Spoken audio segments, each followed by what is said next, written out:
العالمين والصلاة والسلام على أشرف الأنبياء والمرسلين وعلى آله وصحبه أجمعين. اللهم افتح علينا حكمتك وانشر علينا من خزائن رحمتك يا أرحم الراحمين.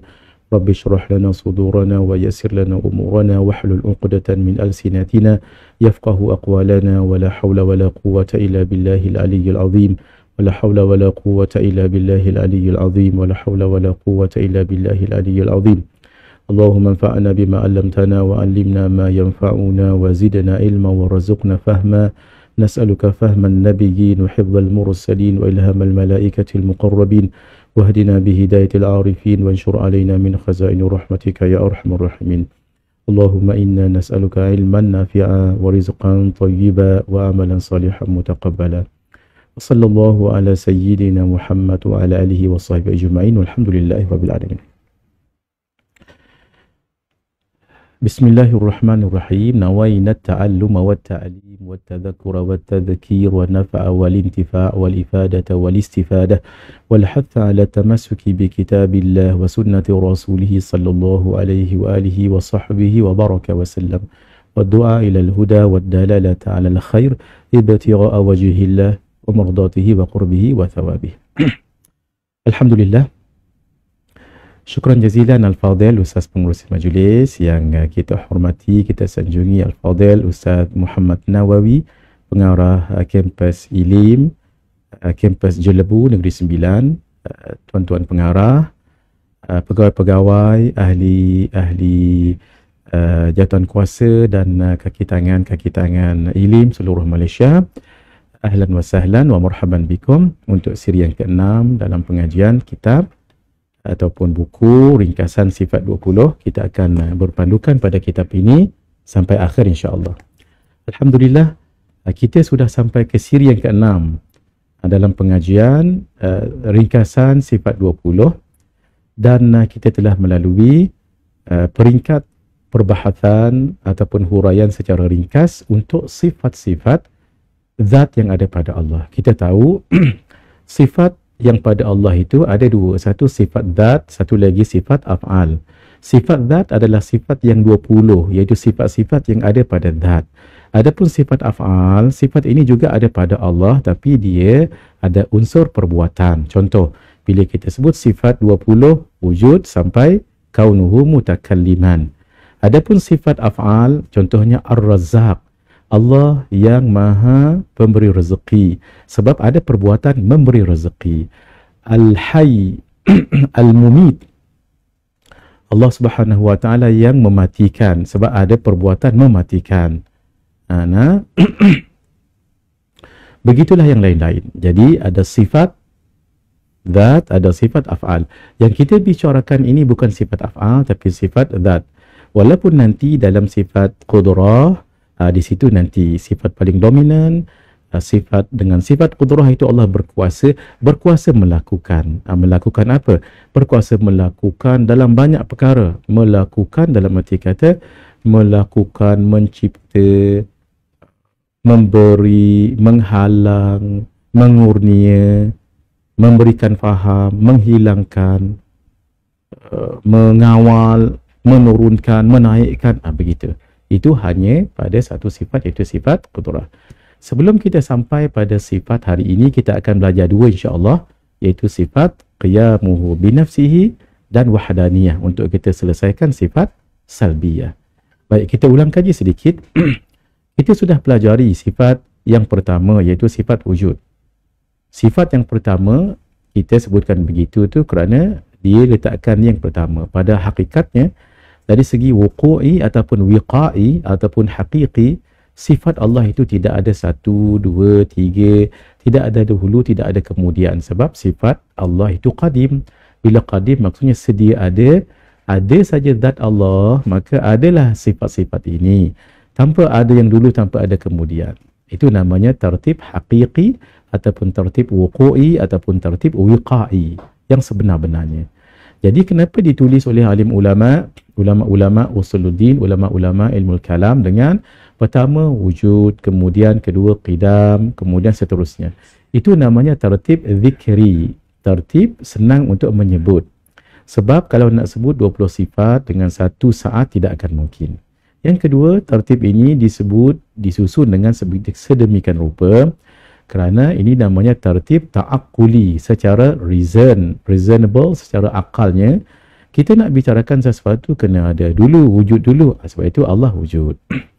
Wujud Allah tu di-explain lagi, dijelaskan lagi bagaimana wujudnya Allah itu qidam, tanpa ada permulaan. Dan wujud Allah itu bagaimana seterusnya, baqa, tidak ada pengakhiran, begitu. Kalau Allah ada qidam dengan baqa, maka tidak sama dengan yang lain. Sebab itu datang yang keempat, mukhalafatuhu lil hawadith. Empat ini sudah kita bicarakan. Baik. Jadi tertib ini namanya tertib zikri ataupun tertib ta'akkuli. Adapun nombor satu tu bukan sifat bagi wujud, tapi sifat bagi bilangan, sifat bagi turutan. Nah, sifat bagi bilangan ataupun bagi turutan, bagi sebutan. Nah, satu tu sifat bagi bilangan. Sehingga disebut begini, bilangan yang pertama sifat wujud. Bukan sifat wujud bagi Allah, sifat pertama bagi Allah wujud, bukan. Bukan sifat tu, sebab sifat itu, ini secara dakik ya, sifat itu tidak ada sifat ini qadim. Bila qadim tidak ada dulu, tidak ada kemudian. Tapi nombor satu tu kenapa disebut letak wujud? Jadi sifat nombor satu ni sifat bagi bilangan.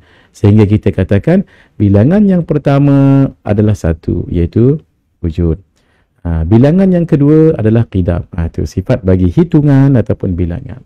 Jadi hitungan yang pertama ataupun bilangan yang pertama ataupun turutan yang pertama. Baik. Kita sudah bicarakan wujud panjang lebar. Kesimpulannya, kita meyakini i'tiqad bahawa Allah ada. Ini adalah kesimpulan i'tiqad. Adapun perkara yang kita pelajari wujud dengan hiyal illatul wajibatul lidzat sampai akhir, mustahil adam, wujud itu ada zati, wujud haqiqi, bukan disebabkan oleh sesuatu sebab illah, dalilnya mirip-mirip. Ini namanya mu'taqad yang diiktikadkan ataupun mudrak yang kita nak gapai. Maka itu wajib. Maka kita sekarang, apa tanggungjawab kita? I'tiqad. Itu namanya idrak ataupun i'tiqad. Jadi wujud dan segala permasalahannya ini, kupasannya ini namanya mu'taqad yang diiktikadkan ataupun mudrak. Adapun bagi kita pula, wajib kita i'tiqad bahawa Allah wujud, Allah ada. Yang kedua, kita bicarakan tentang qidam, dan keseluruhan yang kita bicarakan itu tu namanya mu'taqad, yang dipegang, yang diimani. Maka kewajipan pada kita adalah kita mengiktikadkan Allah sedia ada. Maksud, Allah ada sedia kala, tidak didahului oleh tiada, kerana Allah adalah pencipta dan bukan diciptakan. Kita juga pelajari yang ketiga, sifat baqa. Kita pun pelajarilah apa-apa yang sudah kita pelajari itu namanya mu'taqad. Maka yang wajib kita i'tiqadkan, Allah kekal, tidak binasa. Pertemuan yang sebelum ini kita sudah bicarakan sifat, iaitu bilangan yang keempat, hitungan yang keempat, turutan yang keempat, iaitu sifat mukhalafatuhu lil hawadith. Kita sudah sebut hari itu panjang lebar ini ya. Kenapa kita kata mukhalafatuhu lil hawadith, tidak mukhalafatuhu lil mumkinat? Sedangkan al hawadith makhluk, al mumkinat juga makhluk. Kerana ulama-ulama usuluddin dan ahlul kalam senang untuk kita faham. Apa maksud hawadith? Hawadith makhluk yang dulu tiada, sekarang dah ada dah. Senang kita nak fikir sebab benda tu dah ada. Kalau mumkinat, dia luas. Mumkinat ini yang dulu tiada, sekarang ada, itu juga nama mumkinat. Tetapi mungkin sayujad, makhluk yang mungkin akan ada, akan datang, juga namanya mumkinat. Contoh, cucu kita yang ke-34. Kita baru ada anak sekarang, cucu tak ada lagi. Jadi cucu kita yang ke-34 tu namanya mungkin, tidak namanya hadis.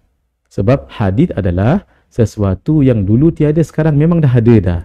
Kalau mumkinat, sesuatu yang belum ada pun namanya mumkinat. Jadi kalau kita nak katakan Allah bersalahan dengan cucu kita yang ke-34, cucu pun belum ada lagi, payah kita nak memikirkan. Itulah ilham yang Allah berikan kepada ulama-ulama usuluddin, ahlul kalam, sehingga kalau nak letak mungkinat boleh tapi tidak. Tapi hawadith itu sedikit satu ta'ammul, sesuatu faedah yang tuan-tuan sangat bagus untuk kita lihat. Sebab itu dalam kitab semua, bukanlah besar ataupun kecil, Arab ataupun Melayu, bahasa lain sekalipun, tidak ada yang menyebut mukhalafatuhu lil mumkinat. Walaupun nak sebut boleh, tapi tidak. Mukhalafatuhu lil hawadith.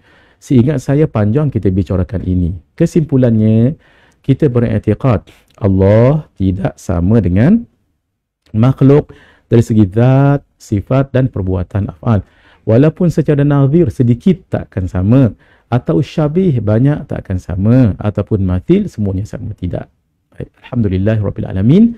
Mari kita lihat pelajaran yang baru hari ini, iaitu bilangan yang kelima, turutan yang kelima. Hitungan yang kelima adalah sifat qiyamuhu binafsihi. Kita selalu terjemah berdirinya, iaitu berdirinya Allah dengan sendirinya. Kalau guru kami dan dalam kitab Baquratul Amani terjemahnya begini, ada Allah sendiri-sendirinya. Saya suka terjemahan ini. Kenapa? Saya akan sebut sebentar lagi. Apa maksudnya? Kalau berdirinya dengan sendirinya, kita terjemah satu-satu. Qiyam, berdiri.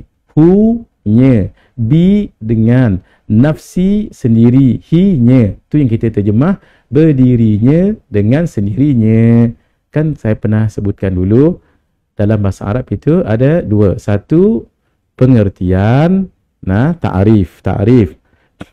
Iaitu di sini adalah terjemahan satu-satu. Yang kita sebut berdirinya dengan sendirinya, itu terjemahan lah tu, translation. Tapi apa maksud, apa makna, apa murad, apa mafhum? Ada 4M. Apa maksudnya? Maksudnya tidak. Tidak apa? Tidak memerlukan zat dan tidak memerlukan pencipta. Kan qiyamuhu binafsihi, tuan-tuan, puan-puan kalau ingat lagi, termasuk dalam sifat salbiyah. Sifat salbiyah itu difahami dengan mafhumuhu adamu syai'. Mafhumuhu, mafhumnya, maksudnya, maknanya, muradnya, adamu syai', tidak ada sesuatu. Tidak. Tidak itulah yang dikatakan mafhum, maksud, murad dengan makna. Sebab itu, apa makna qiyamuhu binafsihi? Ya? Tidak. Tidak apa tu? Tidak memerlukan zat dan tidak memerlukan pencipta. Itu yang terjemah ada Allah sendiri-sendirinya. Walaupun nampak bunyi terjemah orang kampung. Ada Allah sendiri-sendirinya. Maksud kata apa? Maksud kata tak perlu hak lain. Kalau kita kata berdirinya dengan sendirinya, boleh juga. Tapi takut nanti kita terbayang Allah tidak perlu bantuan. Allah tidak perlu pertolongan pada yang lain. Itu yang takut nanti semabul ataupun keliru. Dalam berbicara tentang qiyamuhu binafsihi, tidak ada cerita tentang pertolongan ataupun bantuan. Allah tak perlu pada malaikat. Allah tak perlu pada bantuan malaikat. Allah tak perlu pada pertolongan angin manusia. Ya betul.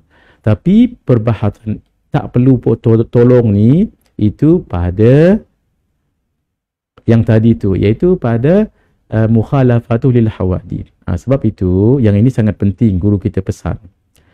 Kalau nak tahu orang itu alim sifat 20, antaranya bagaimana membahaskan sini. Jadi untuk ini, sifat ini dua je, jangan lari. Allah berdiri dengan sendirinya atau berdirinya adanya Allah sendiri-sendirinya, dua je, tak boleh lari. Allah tak perlu kepada zat kerana Allah adalah zat. Allah tidak perlu kepada pencipta kerana Allah pencipta atau kerana Allah qadim. Itu saja.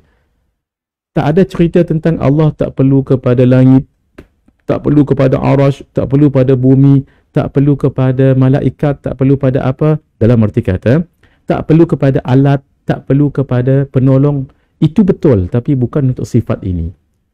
Sifat ini hanyalah dua je. Allah tidak perlu pada zat kerana Allah sendiri zat. Allah tidak perlu kepada pencipta kerana Allah pencipta ataupun kerana Allah qadim. Adapun Allah tidak perlu pada bumi, pada langit, pada malaikat, pada muka, pada tangan, pada semua sekali. Itu ceritanya sifat sebelum ni, iaitu sifat qiyamuhu, sifat mukhalafatuhu ta'ala lil hawadith. Mudah-mudahan sampai sekarang jelas ya. Baik, apa huraiannya? Maksudnya adalah sifat ini ibaratun an nafyil iftiqari ilal mahalli wal mukhassisi. Suatu ibarat kefahaman, segera kita faham ini adalah amrun i'tibari. Nanti kita belajar tinggi ya. Amrun i'tibari sebab sifat ni dia terbahagi dari segi ada dengan tiadanya. Ulama bahagikan pada 4. 1, ma'dum, tidak ada sama sekali. 2, amrun i'tibari. 3, hal. Yang 4, mawjud ataupun wujudi. Akhirnya ma'dum jarang dibicarakan orang. Hal pun ulama mengatakan, kata al-Imam Abul Hasan al-Ash'ari, al-halu muhal. Hal tu hampir-hampir mustahil. Jadi sehingga dimasukkan ke dalam amrun i'tibari sahaja. Tinggallah 2, wujudi dengan amrun i'tibari. Jadi nak tahu wujudi amrun i'tibari, tengok di depannya tu. Kalau ibaratun, suatu ibarat kefahaman, faham je, bukan ada pun. Dari segi akal je kita boleh terima. Di luarnya amrun i'tibari ataupun nafsul amri bukan ada pun. Jadi itu i'tibar saja. Jadi segera kita faham. Yang ini nanti saya akan detailkan. Ibaratun, suatu ibarat kefahaman, segera kita faham ini bukan wujudi tapi amrun i'tibari memang sebab qiyamuhu binafsihi adalah sifat salbiyah. Salbiyah itu semuanya adalah amrun i'tibari. Nafsiyah juga amrun i'tibari walaupun ada yang mengatakan hal. Ma'ani saja yang wujudi, adapun makna miyah itu ada yang mengatakan nafsiyah, ada yang mengatakan amrun i'tibari. Itu kemudian. Yang menafikan berkehendak Allah kepada zat dan pencipta. Al-mahalli, jangan diterjemahkan dengan tempat tetapi kepada zat, wal mukhassisi, pencipta. Itu je, 2 tu je. Jadi mustahil Allah perlu berhajat memerlukan kepada zat dan pencipta lain. Ihtiyajun ila mahallin wa mukhassisin. Allah tidak memerlukan zat kerana Allah sendiri adalah zat, dan tidak memerlukan pencipta kerana Allah adalah pencipta ataupun Allah qadim. Kita ulang balik, 2 itu je, kena hafal. Allah tidak memerlukan zat kerana Allah adalah zat. Allah tidak memerlukan pencipta kerana Allah pencipta, dan Allah qadim. Itu je, pencipta atau qadim. Apa dalil aklinya? Jika Allah memerlukan zat, maka Allah bertukar menjadi sifat. Yang memerlukan kepada zat adalah sifat. Ini namanya fardu takdir. Namanya fardu takdir. Faradal fardu takdir, taqaf dal yara. Bukan fardu, solat fardu tu bukannya. Fardu tu kita bayangkan. Bayangkan begini, takdirnya begini. Jika, tu fardu takdir tu. Jika Allah memerlukan zat, jika kita bayangkan, kita andaikan, maka tu jawab jika tu, jawab syarat. Allah bertukar menjadi sifat. Sebab yang memerlukan zat adalah sifat. Sifat tidak boleh bersifat dengan sifat ma'ani dan ma'nawiyah. Sedangkan Allah ada zat. Zat itulah yang bersifat. Bersifat dengan sifat ma'ani dan sifat ma'nawiyah. Jadi Allah bukan sifat. Tapi Allah adalah zat. Zat itu yang bersifat. Ya. Jika Allah memerlukan pencipta untuk kedua tadi tu, tadi kan Allah tidak memerlukan zat. Allah tidak memerlukan pencipta. Kalau Allah memerlukan zat, bermaksud Allah bukan zat. Allah adalah sifat. Itu mustahil. Allah bukan sifat, Allah adalah zat. Yang kedua, pencipta. Jika Allah memerlukan pencipta, maka Allah bertukar menjadi makhluk. Sebab makhluk yang perlukan yang menjadikannya. Allah tidak. Allah bukan makhluk kerana Allah memiliki sifat qidam dan baqa. Sebab makhluk tidak ada sifat qidam, tidak ada sifat baqa. Itu ya. Itu secara akli. Perbahasan paling besar, kefahaman paling besar kalau membicarakan tentang sifat qiyamuhu binafsi, tolong diingat 2 sahaja. 1, Allah tidak memerlukan zat kerana Allah adalah zat. Dan Allah tidak memerlukan pencipta kerana Allah adalah qadim. Qadim pencipta. Baik. Kenapa saya tak katakan qidam? Kenapa saya tulis qadim? Sebab qadim yang bersifat dengan qidam. Sama dengan mawjud. Mawjud yang bersifat dengan wujud. Gitu ya. Jadi Allah tidak memerlukan pencipta kerana Allah qadim. Jangan pula dikatakan kerana Allah adalah qidam. Bukan. Allah ada qadim kerana bersifat dengan qidam. Maka sifat Allah adalah qidam. Maka Allah adalah qadim. Boleh semua? Baik. Jadi ini penting sekali. Penting sekali. Adapun Allah tidak memerlukan langit, tidak memerlukan bumi, tidak memerlukan pertolongan malaikat, tidak memerlukan bantuan malaikat, manusia, angin, air dan sebagainya. Itu bukan persoalan pada sifat qiyamuhu binafsihi, tapi sifat yang sudah kita bicarakan dalam beberapa minggu lepas, bulan lepas, iaitu sifat mukhalafatuhu ta'ala lil hawadi. Itulah yang topik besar yang kita nak bicarakan. Jadi Allah tidak memerlukan zat kerana Allah adalah zat. Di sini ada sedikit perbahasan 4 perbincangan. 1. Ada 4 keadaan dalam memerlukan zat dan pencipta. 1. Tidak memerlukan zat dan tidak memerlukan pencipta. Itulah dia zat Allah. Memerlukan zat tetapi tidak memerlukan pencipta, itu sifat Allah. Kan sifat itu maqama bi ghairihi, sesuatu yang perlu kepada yang lain, iaitu zat. Kalau zat maqama bi nafsihi, yang berdiri pada dirinya sendiri. Contohnya putih yang ada pada ni, dia tak boleh berdiri sendiri. Putih tu sifat ma'ani putih tu ya, sebab dia wujudi. Dan dia memerlukan kertas. Jadi kertas itu adalah zat. Maka zat tidak memerlukan zat, tetapi sifat yang memerlukan benda ataupun zat. Segi 4 tepat. Segi 4 tepat. Kenapa dikatakan tepat? Sebab sisinya ni satu dengan sisi ni tepat, sisi dengan sini tepat. Kalau sama kan semua sama. Baik. Sifat pada kertas ini adalah segi 4. Sifatnya ni. Jadi segi 4 itu tidak mungkin ada dengan sendirinya, tetapi ada pada zat. Sebab tu yang dikatakan sifat maqama bi ghairihi, sesuatu yang perlu kepada yang lain untuk menempatinya. Adapun zat maqama bi nafsihi, yang berdiri pada dirinya sendiri. Itu ya. Baik. Seterusnya, tidak memerlukan zat tetapi memerlukan pencipta. Jirim. Jirim tidak memerlukan zat. Ni nama jirim. Kalau bahasa makhluknya ini jirim. Nak kata zat pun boleh. Jadi jirim ni tidak memerlukan zat. Memang dah jirim tu zat. Tapi memerlukan kepada pencipta. Yang menciptakan kertas ni apa? Walaupun memanglah dikilang. Tapi yang ciptakan daripada bahan-bahannya daripada mana? Kan ini daripada pokok. Pokok yang menciptakan pokok Allah. Dan yang terakhir, memerlukan zat dan pencipta. Itulah arad. Ini sebenarnya bahasa untuk makhluk. Jirim, arad.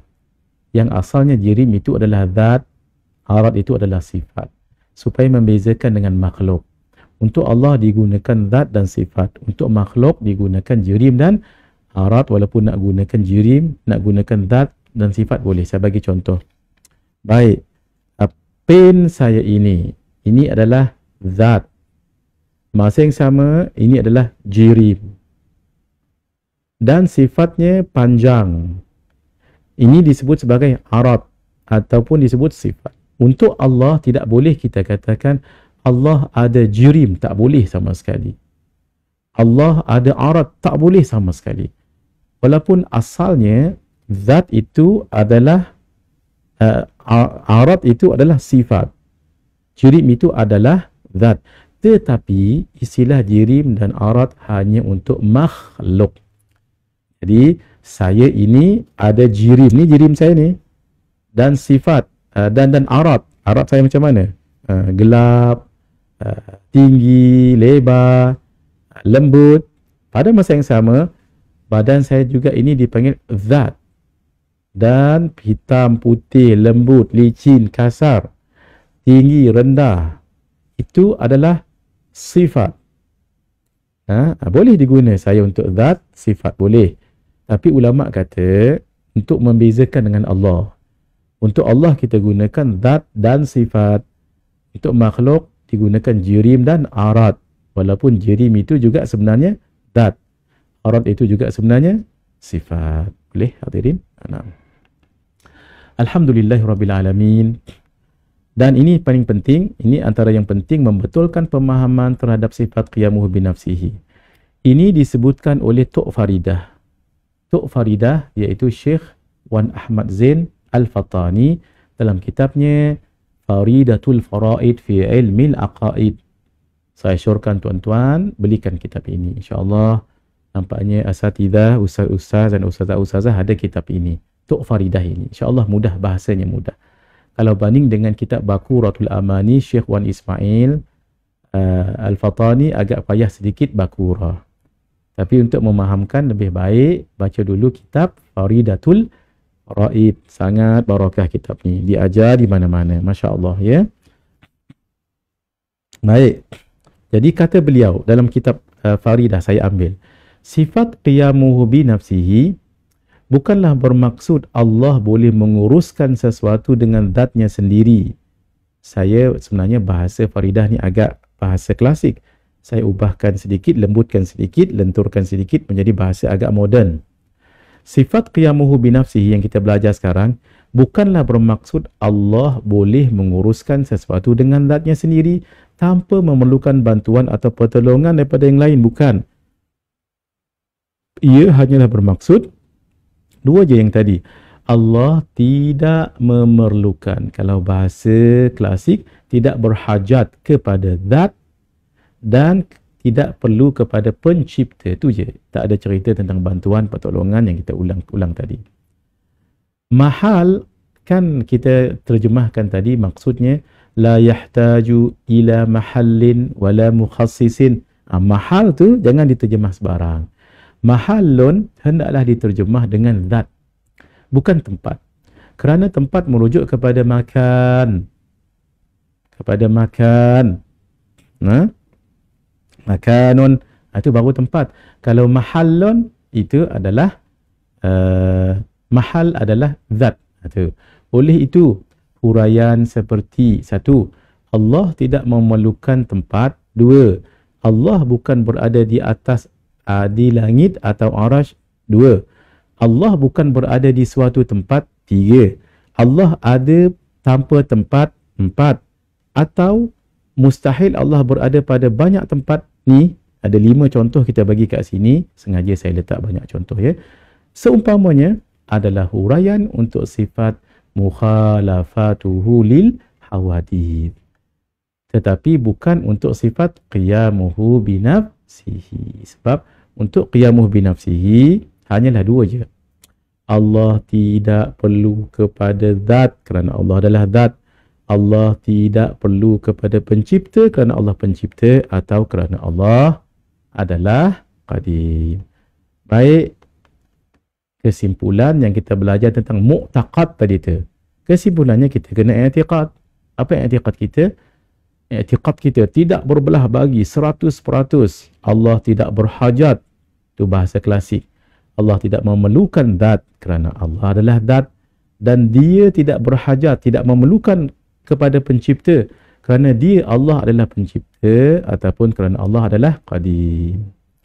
Alhamdulillahirrabbilalamin. Selesai untuk sifat qiyamuhu binafsihi. Mari kita lihat sifat yang seterusnya, dan ini yang terakhir untuk tengah hari ini insya-Allah.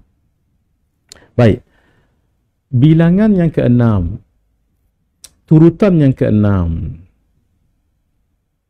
dan tadi kita sebut bilangan yang keenam, turutan yang keenam, apa lagi?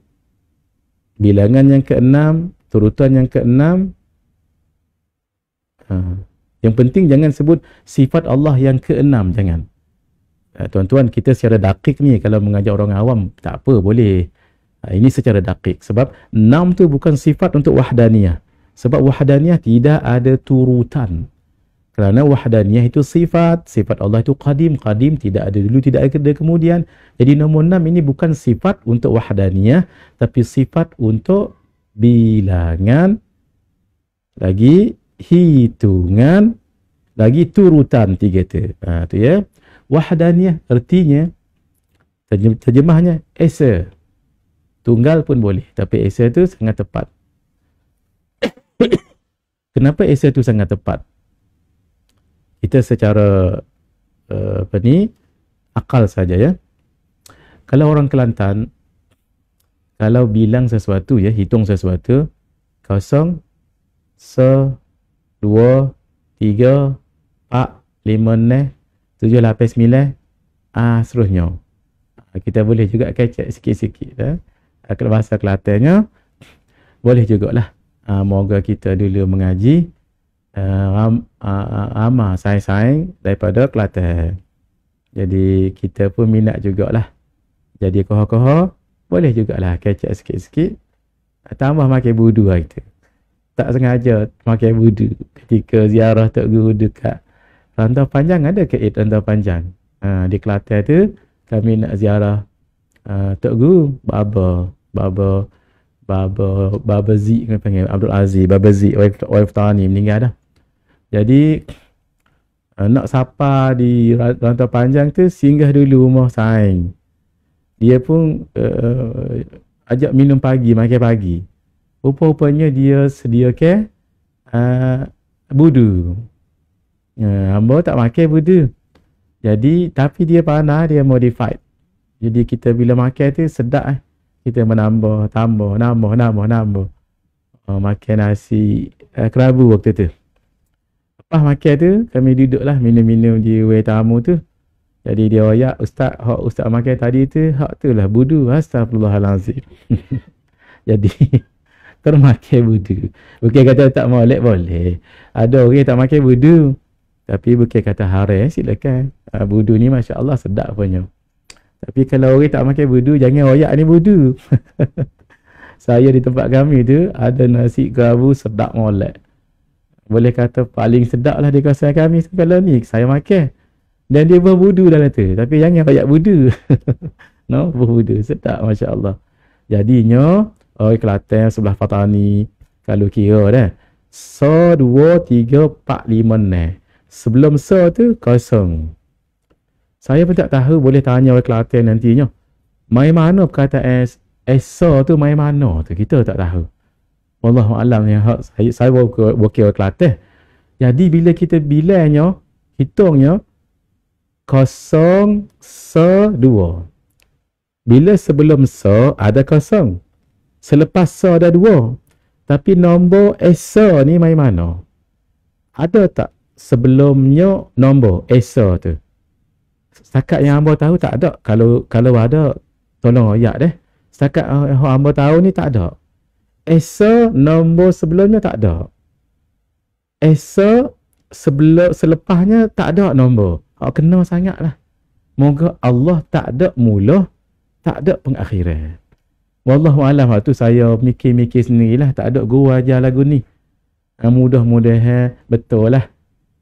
Masya Allah. Jadi Kelantan, kecek Kelantan pula tengah hari ni.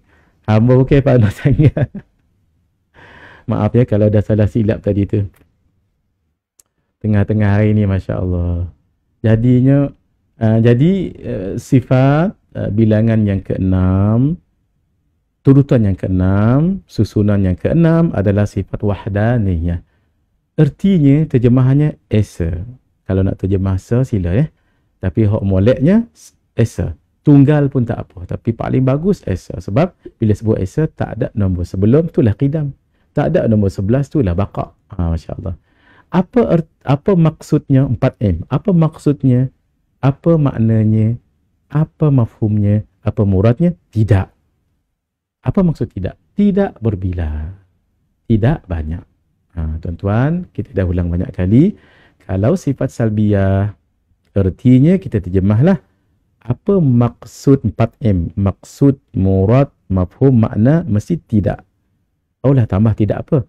Tidak berbilang. Tiada pun tak apa. Tiada berbilang. Tidak banyak atau tiada banyak. Apa pengertiannya? Ibaratun an nafyil kathrati fi dhati was sifati wal af'ali. Ibaratun, Ibarat segera kita faham, ini ibarat ataupun kefahaman dalam zihin. Adapun di luar secara tahqiq, secara hakiki, secara nafsul amri, itu bukan ada. Difikir sahaja. Suatu ibarah kefahaman, kita akan katakan dalam akal ini Allah ada sifat ini, yang menafikan sifat wahdaniyah, menafikan banyak, menafikan berbilang. Dari segi apa? Zat Allah tidak berbilang, tidak banyak. Sifat-sifat Allah tidak, sifat Allah tidak banyak, tidak berbilang, dan perbuatan-perbuatan Allah itu tidak banyak. Bukan cerita ta'alluq, cerita sifat. Maksudnya sifat Allah tu, semua sifat Allah tu satu-satu. Contoh, sifat qudrah satu. Tapi ta'alluqnya banyak, pekerjaannya banyak. Dengan satu sifat Allah, qudrah, nah kita cerita bab sifat ni. Dengan satu sifat Allah, Allah membuat banyak, menjadikan, melakukan, mematikan, tapi dalam bab ta'alluq sahaja. Tapi dalam wahdaniyah ini, semua, kita nak kembali ke situ. Semua perbuatan ni, semuanya Allah yang lakukan. Itu hakikatnya. Kita akan masuk insyaAllah. Baik. Mustahil berbilang-bilang tidak esa pada zat, pada sifat dan perbuatan-perbuatannya. Esa pada zat menafikan kam muttasil dan kam munfasil. Ini sedikit perlu kita amati, kita akan syarahkan insyaAllah. Esa pada sifat menafikan kam muttasil dan kam munfasil. Dan esa pada af'al, perbuatan menafikan kam munfasil. Kita akan syarahkan insyaAllah. Jadi wahdaniyah Allah itu dalam 3 dimensi ataupun 3 perbincangan. 1, esa pada zat. 2, esa pada sifat. Dan esa pada af'al, perbuatan ataupun pekerjaan. Esa pada zat 2, kam muttasil kam munfasil. Esa pada sifat 2, kam munfasil kam munfasil. Dan esa pada af'al kam munfasil sahaja. Baik, mari kita lihat satu-satu, tenang-tenang ya. Allah esa pada zat dari segi kam muttasil. Baik, tuan-tuan, untuk mudah-mudah, faham ni dulu. Buat catatan tak apa. Kam ni maksudnya banyak. Muttasil itu melibatkan Allah saja. Kam munfasil melibatkan lain daripada Allah. Saya ulang balik. Kam maksudnya banyak. Muttasil melibatkan Allah. Ada tak sesuatu yang banyak melibatkan zat Allah ataupun sifat Allah? Kena? Kalau munfasil melibatkan yang lain. Saya bagi contoh saya dulu ya. Senang. Saya ni ada banyak. Ada kam. Allah tak ada kam. Saya banyak dari segi muttasil. Diri saya. Zat saya ni banyak. Dalam arti kata, untuk jadi zat saya ni, ia memerlukan kam. Saya kan muttasil. Nah, saya adalah zat. Kam muttasil pada zat saya. Untuk jadi saya, zat saya ni memerlukan banyak komponen. Untuk jadi saya ni, bukan orang lain lagi. Saya ni untuk jadi zat muhadir, ada kepala, ada tangan, ada perut, ada kaki. Itu baru luaran, dalam. Nak jadikan saya ni, kena ada daging, ada tulang, ada tisu, ada darah, last ada ruh. Berkumpul semua ni baru namanya muhadir. Jadi zat saya ada kam. Zat saya ada banyak. Nah, kerana saya ni muttasil, melibatkan diri sendiri. Kalau munfasil, kam tu banyak. Zat tu zat, munfasil orang lain. Ada orang lain, zatnya macam zat saya. Itu maksudnya. Kan dalam dunia ni ada 7 katanya. 7, apa istilah apa? 7 yang serupa tu. Pelanduk. Pelanduk 2 serupa. Paling kurang 2 orang serupa. Mungkin banyak lagi pelanduk. Banyak lagi nah. Tapi pelanduk 2 serupa. Memang saya tak nak sebutlah. Tuan-tuan mungkin kenal kot. Kalau saya sebut nama ni mungkin kenal. Masyhur. Beliau di kementerian sekarang. Ustaz ni. Kalau saya sebut nama. Katanya. Saya macam dia katanya. Baru ni pun jumpa di Pesta Buku. Pun beliau cerita lagi. Dia cerita beliau pergi dekat Jakarta. Lalu ada orang datang. Orang Malaysia. Jumpa dekat airport Jakarta. Oh Ustaz. Oh, terima kasih Ustaz. Saya pakai buku Ustaz mengajar. Jadi Ustaz tu pun sebut, buku apa? Dia sebutlah buku Misbahud Duja. Misbahud Duja tu saya karang. Saya karang. Dia kata, Ustaz ni kata saya bukan Ustaz tu. Itu Ustaz Muhadir. Baru ni pun dekat kisah buku pun ada juga, beliau cerita juga ni. Ustaz ni cerita, saya tak sebut nama, maaf ya, nanti tahu Ustaz Malaysia nanti. Ustaz ni cerita dengan saya di kisah buku baru ni. Saya kat sini, beliau kat depan tu, beliau sign juga orang beli buku dia. Sama juga ceritanya. Ada orang datang jumpa dia, Ustaz terima kasih, saya guna buku Ustaz. Buku apa buku ni? Meja depan. Ustaz Muhadir. Tu yang Ed sebut tadi, pelanduk dua serupa. Ed ni ada depan saya ni tuan-tuan, beliau yang atur visual kita ni. Terima kasih Ed untuk apa ni, dapat kita bersiaran hari ni. Baik. Terus ya. Baik, boleh tadi contohnya, kalau kam banyak, muttasil melibatkan diri saya, dalam diri saya ni banyak komponen. Artinya untuk jadi muhadir, ada kepala, tangan, dada, perut, ada paha, betis, kaki, itu dalam, itu luaran, dalamnya dengan daging, tulang, dengan darah, dengan tisu, dengan apa lagi, lain-lain tu, akhirnya dengan roh, maka terjadilah muhadir. Jadi Allah tidak ada kam, itu maksudnya mustahil Allah ada kam. Kam apa tu? Banyak pada muttasil, bersatu. Apa maksud? Zat Allah, kita cerita bab zat dulu. Zat Allah tidak bercantum, tidak tersusun daripada juzuk-juzuk seperti darah, tulang, daging, urat dan sebagainya. Atau difahami, Allah tidak, zat Allah ya, tidak bercantum, tidak tersusun daripada anggota-anggota seperti tangan, kaki, kepala, perut, lain-lain. Tidak, Maha Suci Allah. Allah tidak ada semua tu.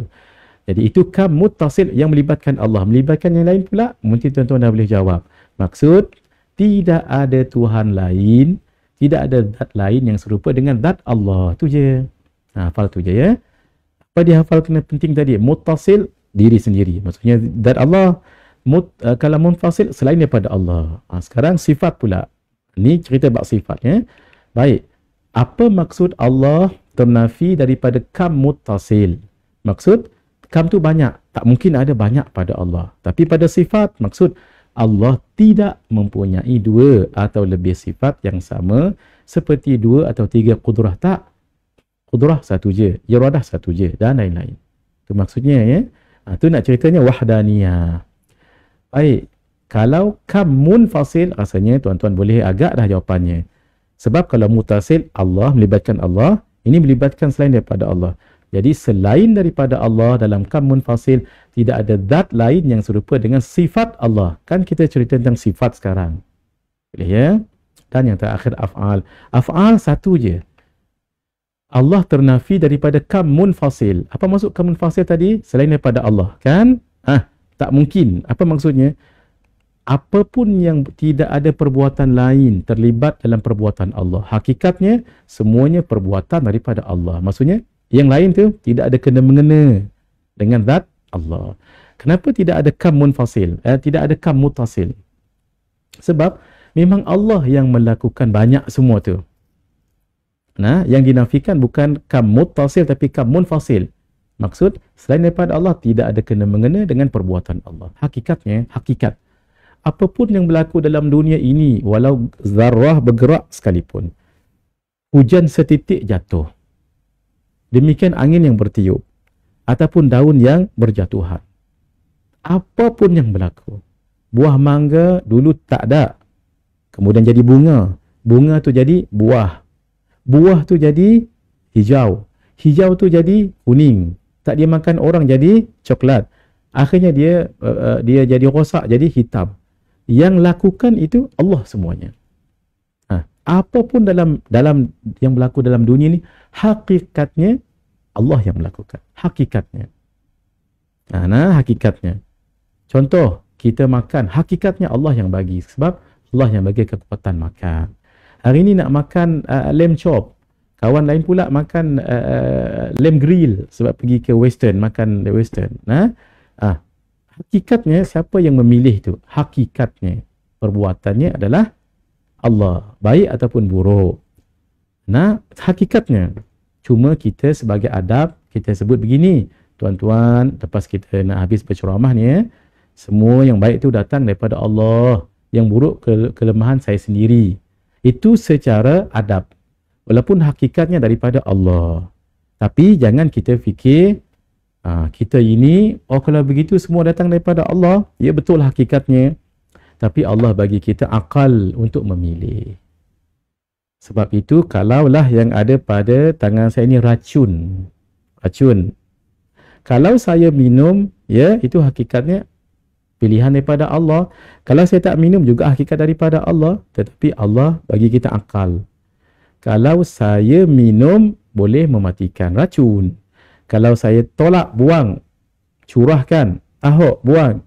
Dan saya minum air Milo Ice. Itu kan menyelamatkan. Itu kan akal tu. Di situlah nanti kita akan dipertanggungjawabkan. Karena itu kita Ahlus Sunnah wal Jamaah ada di tengah-tengah ni. Nah, kita tidak seperti Qadariyah. Qadariyah itu qadar, kuasa. Kita berkuasa selamanya. Buat baik, solat, zakat, puasa haji. Kita buat buruk pun, kita qadar, kita berkuasa buatnya itu. Jadi, kalau kita buat yang baik, kita walhal itu sebenarnya datang daripada Allah. Kalau Jabariyah terbalik, kita tak ada apa-apa, majbur, kita ini tergagah. Jadi kita ini buat solat, itu Allah yang suruh. Tapi ketika buat dosa, Allah juga yang suruh. Itu yang tak betul tu. Sebab itu kita dibagi akal. Nah, walaupun hakikat sebenarnya, ia memang datang daripada Allah. Tetapi kita kan ada filter, Allah bagi kita akal. Di situlah membezakan kita dengan dua kumpulan yang ekstrim tadi tu. Kumpulan apa tadi? Qadariyah, qadar. Kita punya kekuasaan yang mutlak. Nah, ini pula jabar. Kita ini tergagah. Kita ini seperti debu yang berterbangan. Di sini jangan kita rasa kita buat amal sombong. Itu Allah yang bagi kekuatan. Ini pula yang tak eloknya memang kita buat baik daripada Allah, tapi buat jahat pun daripada Allah juga. Jadi apa beza antara dua ni? Satu je, akal. Bezanya di situ. Jadi kita mengikut sunnatullah. Sunnatullah berbuat baik, ini balasannya. Kalau berbuat jahat, ini balasannya. Sunnatullah, kalau kita pergi ke tempat yang sakit, kita akan kena penyakit. Kalau kita makan obat, kita akan insya-Allah sembuh. Tapi kalau makan racun akan mati. Itu sunnatullah tu. Itu sunnatullah. Dah ditakdirkan Allah. Ya sudah. Kita tahu ke tidak? Kita tak tahu. Sebab itu, kita ada pertimbangan akal tadi tu. Jadi, ini nanti kita akan cerita bab iradah panjang. Cuma saya nak bagi tahu, dalam bab af'al, satu je. Apapun yang berlaku dalam dunia ini, hakikatnya hanya Allah. Yang lain tidak ada keterlibatan. Fahami dengan baik-baik. Tuan-tuan boleh screenshotkan yang ini. Kalau boleh yang semua screenshotkan lebih bagus. Tapi siapa yang ada kitab ni lebih bagus. Kalau dalam handset bukan apa. Kita tangkap bila baca tak tahu. Bila nak tengok tak tahu. Tapi kalau hak ni pegang tang ni. Kalau pegang buku pun ulama kita ajar caranya. Ya. Kalau bawa kitab jangan bawa macam ni. Jangan bawa santai je begini pun kadang-kadang. Jangan. Hendaklah letak kat dada. Kalau ada beberapa buku, dia ada levelnya tu. Kalau buku akidah, katalah saya bawa beberapa buku. Akidah paling dekat dada saya. Kemudian fiqh, kemudian tasawuf, kemudian surah khabar, kemudian lain-lain lagi lah. Jangan letak surah khabar kat sini, buku agama kat sini. Jangan.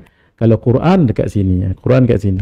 Paling dekat dengan dada gitu ya. Kalau pegang gini, kalau kita susun atas ke bawah, Quran paling atas. Itu ada caranya tu hadirin, diajar oleh ulama kita, masya-Allah. Baik, dapatkan buku ni daripada kawan-kawan tuan-tuan yang berkenaan. Baik. Selesai di situ, tidak ada sesuatu pun yang boleh memberi bekas melainkan Allah sahaja. Allah kan kita sebut tadi, perbuatan itu hanya pada Allah. Yang mengenyangkan Allah. Kita makan nasi itu asbab sahaja memberi kekenyangan. Allah sahaja yang menciptakan. Ini kita nak kembali pada apa ni? Af'al. Tauhid wahdaniyah pada kam munfasil. Nah, menafikan kam munfasil. Maksudnya menafikan banyak, hanya Allah sahaja yang menciptakan taat, maksiat, hakikatnya. Manfaat, mudarat, kekayaan, kemiskinan, api tidak dapat membakar, pisau tidak dapat memotong, dan makanan tidak dapat mengenyangkan. Mengenyangkan itu tertinggal ya, mengenyangkan, melainkan dengan izin Allah. Sedikit tentang maksiat.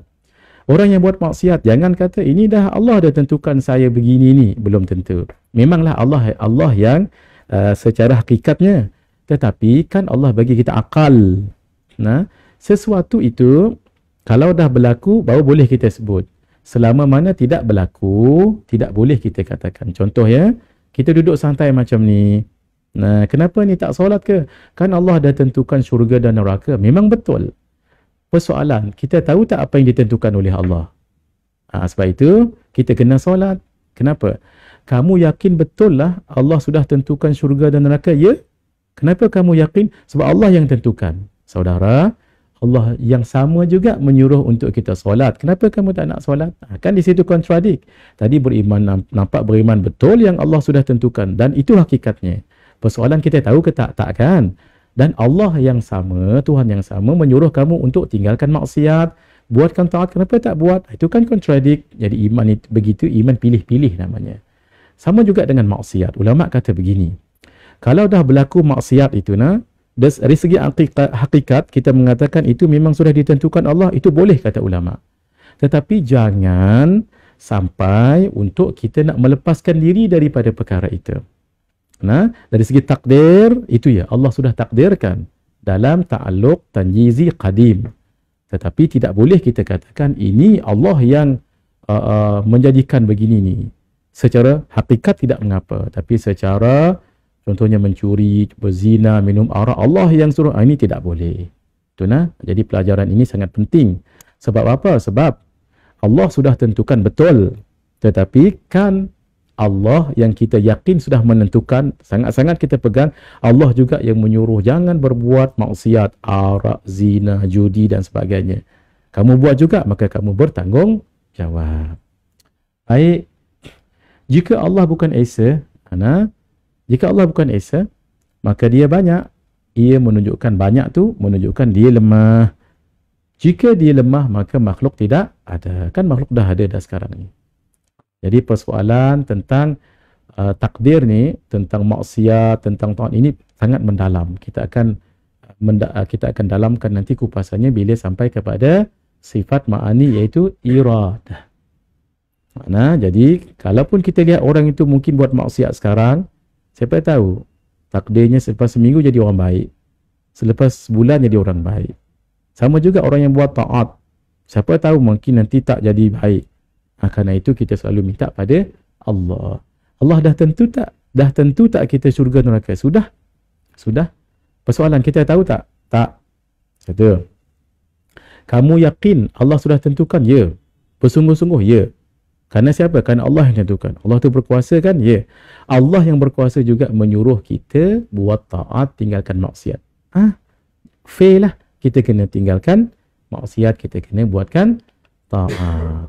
Baik. Hadirin, ada dua burhan dalil kewujudan Allah. Ini saya akan ceritakan pada pertemuan akan datang. Sebab ini agak mendalam sedikit. Ini saya akan KIV dulu. Mari kita lihat kesimpulan.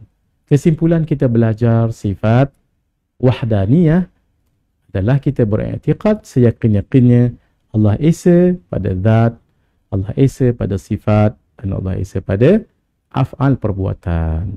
Apa maksud Esa? Menafikan kam. Allah tidak ada kam muttasil dan munfasil. Pada zat, Allah tidak ada kam muttasil dan munfasil. Pada sifat, Allah tidak ada kam munfasil sahaja pada af'al. Macam mana huraiannya? Sudah kita sebutkan tadi. Hadirin, setakat ini dulu. InsyaAllah kita akan sambung perbahasan tentang sifat qudrah. Kita dah selesai wahdaniyah, maka qudrah. Wujud, qidam, baqa, mukhalafatuhu ta'ala lil hawadith, qiyamuhu binafsihi, wahdaniyah. Selesai. Kemudian kita akan masuk qudrah. Jadi tolong hafal dulu 1, 5, 7, 7. Semula 1, 5, 7, 7. Apa maksud 1? Nafsiyah, wujud. Apa maksud 5? Salbiyah. Apa 5 tu? Qidam, baqa, mukhalafatuhu ta'ala lil hawadith, qiyamuhu binafsi, wahdaniyah. 5 dah selesai. 7 ma'ani. Qudrah, iradah, ilmun, hayah, sama', basar, kalam. Dan maknawiyah 7. Kaunuhu. Kaunuhu qadiran, kaunuhu muridan, kaunuhu qudrah, iradah, hayah, kaunuhu hayyan, kaunuhu hayyan, sami'an, kaunuhu basiran, kaunuhu mutakalliman. InsyaAllah kita akan sambung pada bulan akan datang, pada hari Khamis minggu pertama dengan izin Allah Subhanahu wa ta'ala. Terima kasih semua. Hadza wabillahi taufiq wal hidayah. Assalamualaikum warahmatullahi wabarakatuh. Assalamualaikum warahmatullahi wabarakatuh. Saya kepada Al-Fadhil Dul. Tadi insyaAllah saya mewakili